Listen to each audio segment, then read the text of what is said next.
Olá, sejam bem-vindos ao Fórum, que está com um cenário novo, mais bonito e mais moderno para você. O nosso assunto de hoje é relacionado à saúde, transplante de órgãos. Um transplante é a transferência de células, tecidos ou órgãos vivos de uma pessoa, chamada doador, para outra, que passa a ser o receptor. A finalidade do procedimento é de restabelecer a função perdida pelo paciente. O assunto é sério e ainda gera muitas dúvidas. Para falar sobre este tema, eu converso com o advogado especialista em direito da saúde, Dr. Vitor Mendonça, e com o coordenador do Centro de Transplante Renal do Hospital Universitário de Brasília, Dr. Giuseppe Gatto. Mas antes de iniciarmos nossa conversa de hoje, vamos assistir a uma reportagem produzida pela equipe da TV Justiça. Acompanhe. O marido morreu depois de 11 anos de tratamento e 6 de espera por um transplante de rim.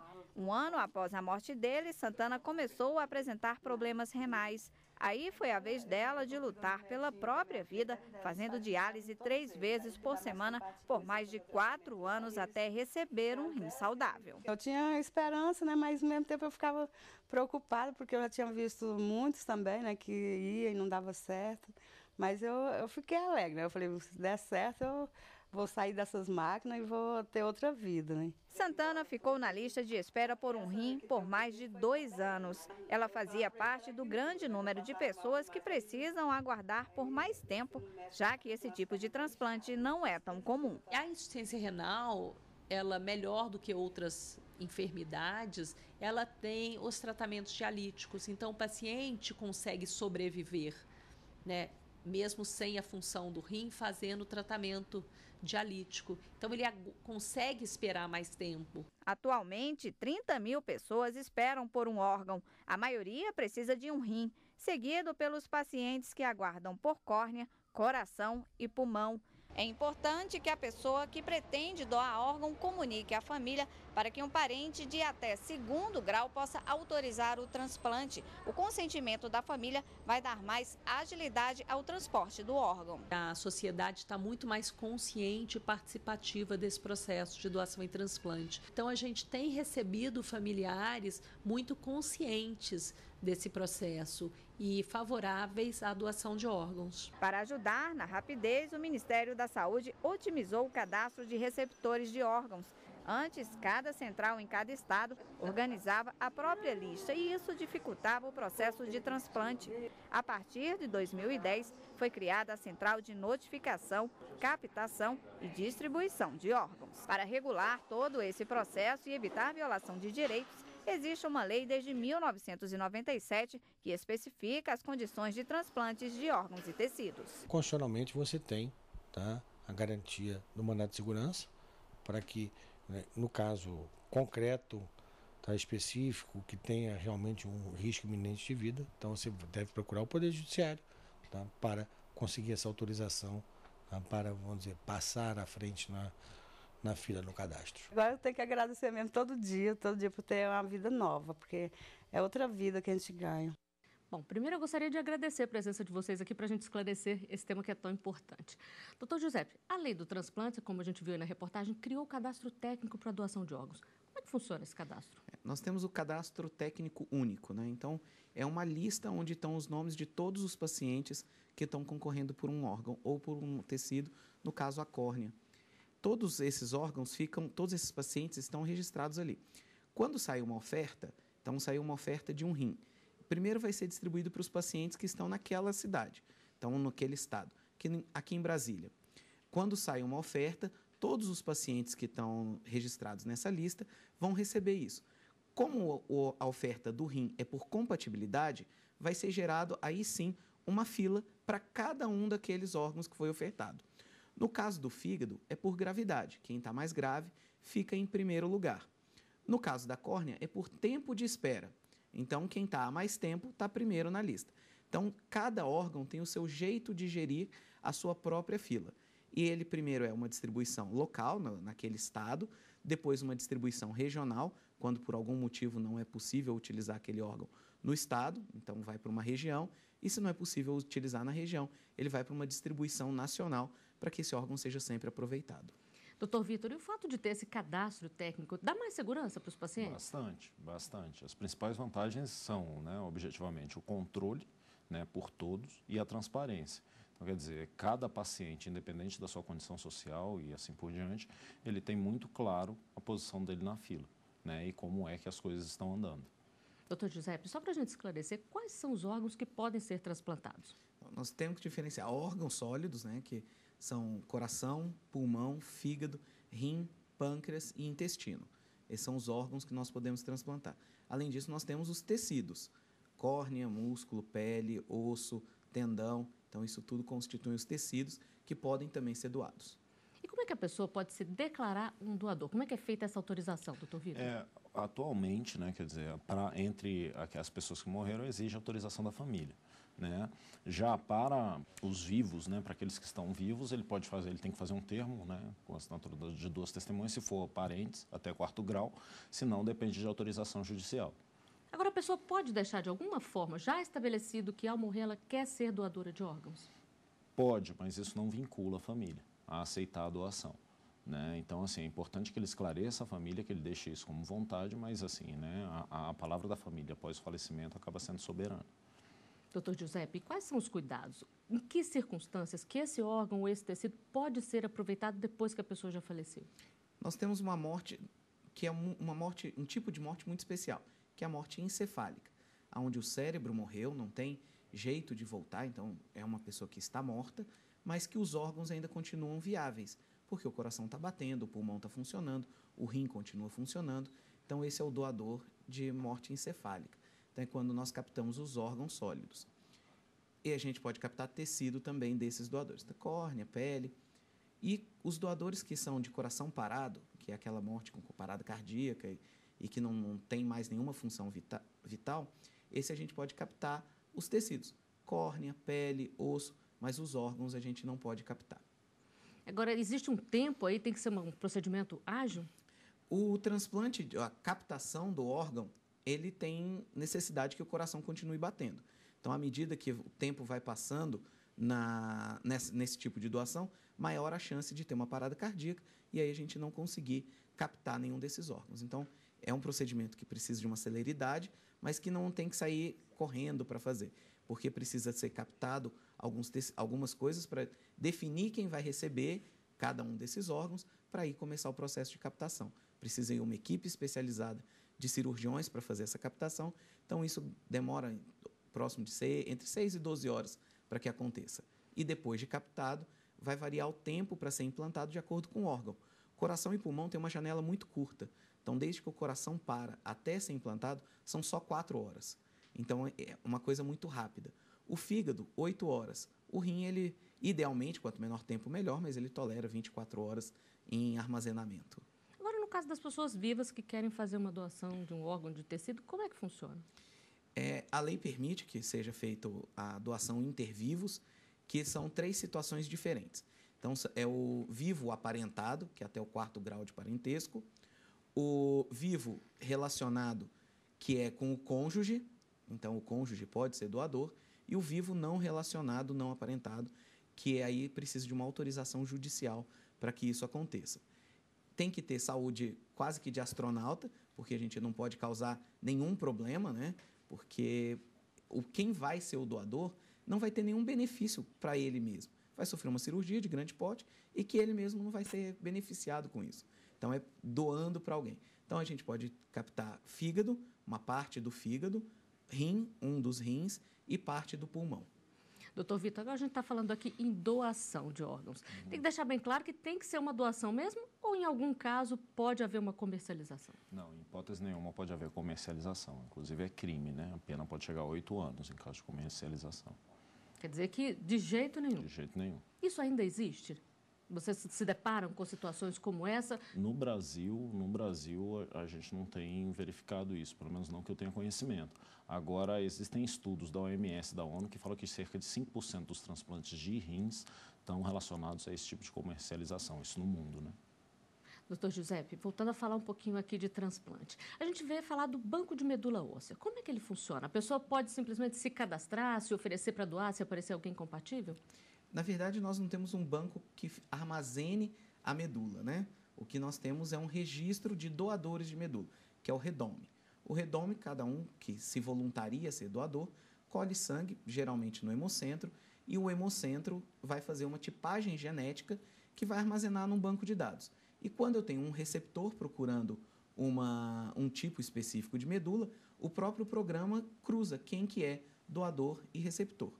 Existe um armazenamento específico de medula, que é o BaseCup, que é o Banco de Sangue de Cordão Umbilical Público, que você armazena sangue de cordão umbilical e ele fica guardado em um container para quando tiver alguma compatibilidade e a gente precisar utilizar esse sangue de cordão umbilical para fazer o transplante de medula óssea.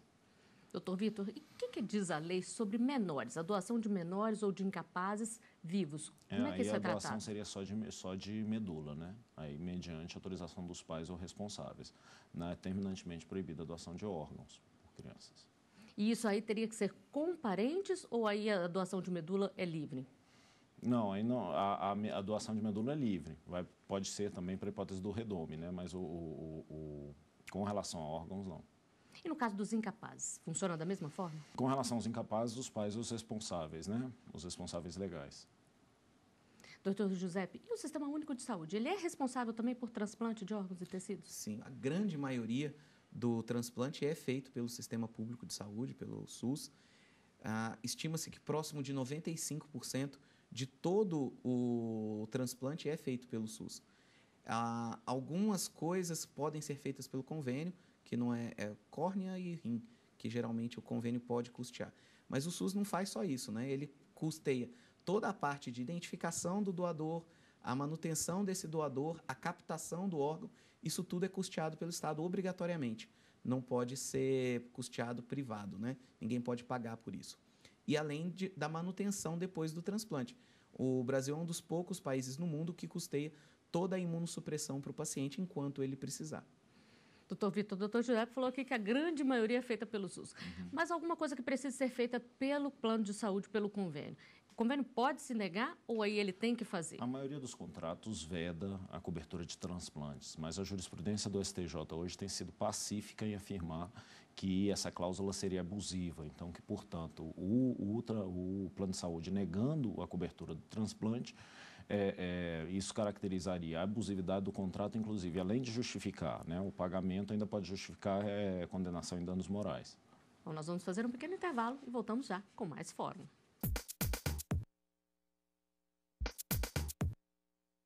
Estamos de volta com o Fórum. No programa de hoje estamos falando sobre transplante de órgãos. Doutor Giuseppe, a gente já falou um pouquinho antes como funciona a fila, mas eu gostaria de saber mais detalhadamente. Quem é que tem prioridade para receber um órgão? Depende de qual órgão. A gente tende a tratar o transplante todo como uma coisa só. Mas cada órgão tem a sua especificidade, o seu critério para priorização. Então, no caso do rim, é aquele que não tem possibilidade de fazer mais hemodiálise ou diálise peritoneal. Então, esse é o que vai ser priorizado. No caso do fígado, é uma insuficiência hepática aguda fulminante ou que perdeu o enxerto, que o transplante não está funcionando. Então, isso vai variar de acordo com o órgão, mas não é uma coisa específica, uma coisa geral para todos. Cada órgão tem o seu critério. Doutor Vitor, a gente vê muito caso de pessoas recorrendo ao judiciário para conseguir vaga em UTI, medicamento e cirurgia pelo Sistema Único de Saúde. No caso do transplante, se a pessoa acha que ela está sendo prejudicada ali naquela fila, se ela acha que não tem mais condições de esperar, ela também pode recorrer? Assim, você sempre pode recorrer ao judiciário. Agora, assim, o que eu imagino que seriam as hipóteses seria, por exemplo, se ela estiver mal classificada do ponto de vista da gravidade, alguma coisa dessa natureza. Assim, pedir para que, como a UTI, né, que basta a necessidade da UTI para que o judiciário normalmente tenha reconhecido, com relação ao transplante é completamente diferente, porque isso depende da disponibilidade do órgão. Quer dizer, não adianta usar o judiciário para furar a fila. Ele pode até impugnar que o lugar dela na fila não deveria ser esse, que poderia ser outro. Né, que deveria ser outro, de acordo com os critérios técnicos, né, que os médicos estabelecem, mas não para furar a fila. Aí tem que esperar mesmo. Tem que esperar. Doutor Giuseppe, no Brasil, todos os estados estão preparados para ter estrutura para poder fazer transplantes ou ainda não? Infelizmente, não. O transplante, os mais difíceis, como coração e pulmão, eles estão restritos às principais capitais, mesmo assim são muito poucos que fazem. O transplante de fígado começou a ter um pouco mais de interiorização, ter um pouco mais de centros que fazem, mas mesmo assim ainda restrito a grandes centros. O transplante renal é um pouco mais simples, então centros menores fazem, mas nem todos os estados transplantam fígado, mesmo o rim tem alguns estados que não transplantam. E o que uma pessoa que mora em um desses estados que não tem esse procedimento deve fazer se ela está na fila, por exemplo, para esperar um transplante? Já existe o tratamento fora de domicílio, né? Então, o sistema público de saúde vai encaminhá-lo para um serviço de referência dele para que ele seja acompanhado e seja listado em algum estado. Por exemplo, em Brasília não se faz transplante de pâncreas. Então, o paciente sai daqui e é listado em algum outro estado, geralmente São Paulo, para que ele seja transplantado lá. A pessoa que está esperando por um órgão, ela tem que pedir para entrar na fila ou a própria equipe médica já coloca o nome dela? Ele é inscrito, ele é transferido de alguma equipe para outra. Então, no caso do renal crônico, ele faz hemodiálise e todo renal crônico é obrigado a ser encaminhado pela equipe de diálise para um serviço de transplante. Então, o serviço de transplante que vai listá-lo, não a equipe que acompanha da doença renal crônica.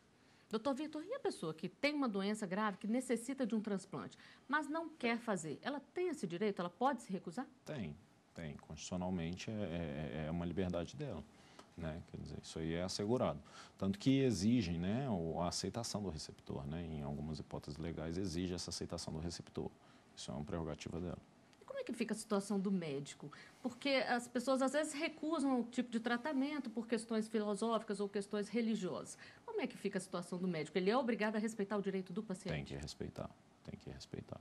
Essa é a autonomia da vontade. Né? Objetivamente falando, ele não pode ser obrigado a aceitar um órgão de um terceiro. Isso a lei já é relativamente tranquila com relação a isso. No caso do recém-nascido anencéfalo, ele pode ser doador, doutor Giuseppe? Não, o anencéfalo não é doador de órgãos. De forma nenhuma? De forma alguma. E as pessoas hoje, elas têm uma consciência dessa necessidade de doar os órgãos, de participar de campanhas? Como é que funciona?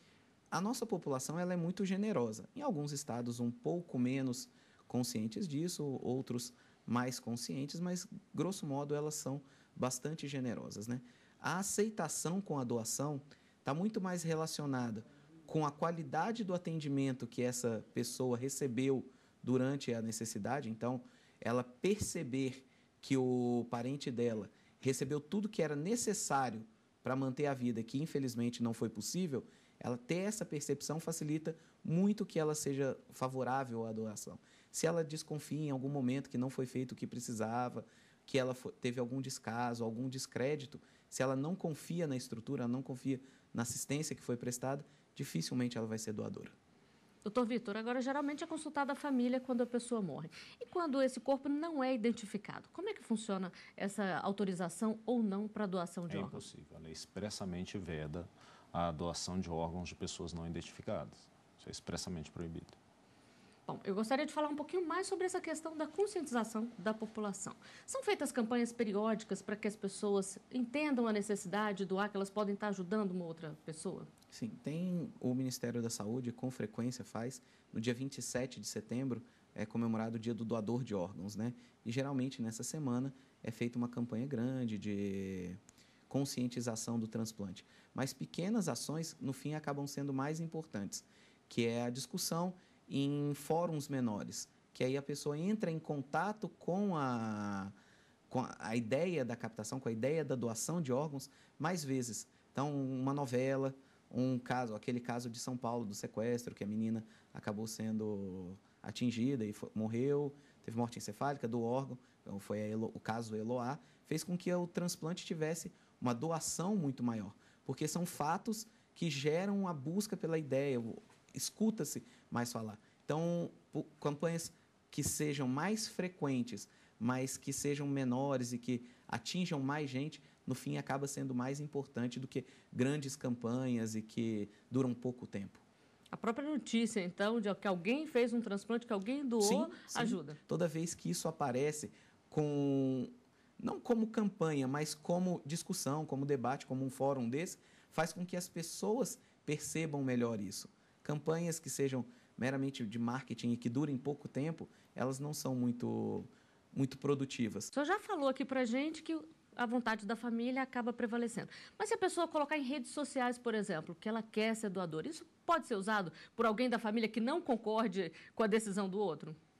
Pode, mas acaba sendo uma decisão interna da família, né? Quer dizer, é óbvio que, assim, a declaração de vontade da pessoa antes de falecer, é óbvio que ela influencia demais os familiares, né? Quer dizer, é complicado você, um parente, assumir, né, a responsabilidade por negar um desejo manifesto da pessoa antes de falecer.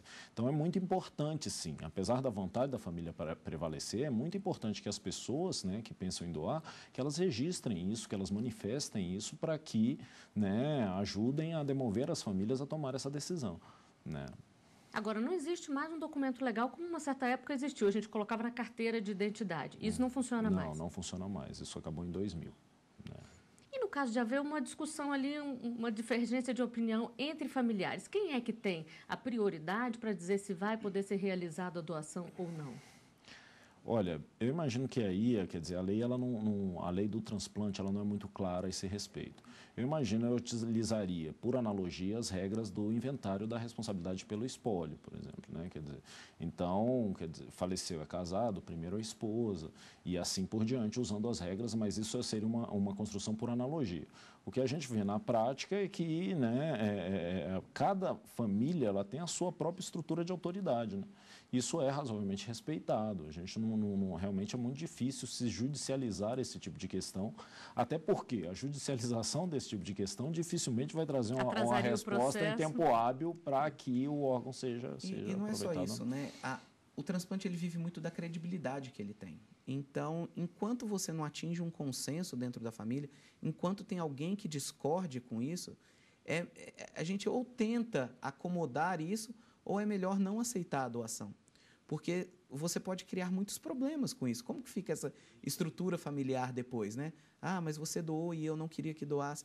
Quem que vai prevalecer nessa força? Quem é o chefe da situação? É melhor não ter esse tipo. Então, tenta se acomodar à discussão, tentar apaziguar os ânimos, até que se atinja um consenso dentro da própria família.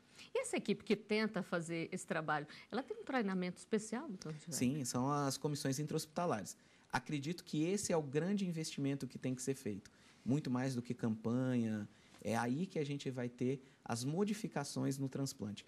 Os estados no país que criaram os melhores índices, eles têm agora comissões intra-hospitalares, são os coordenadores de transplante, que são formados para isso e trabalham exclusivamente com isso.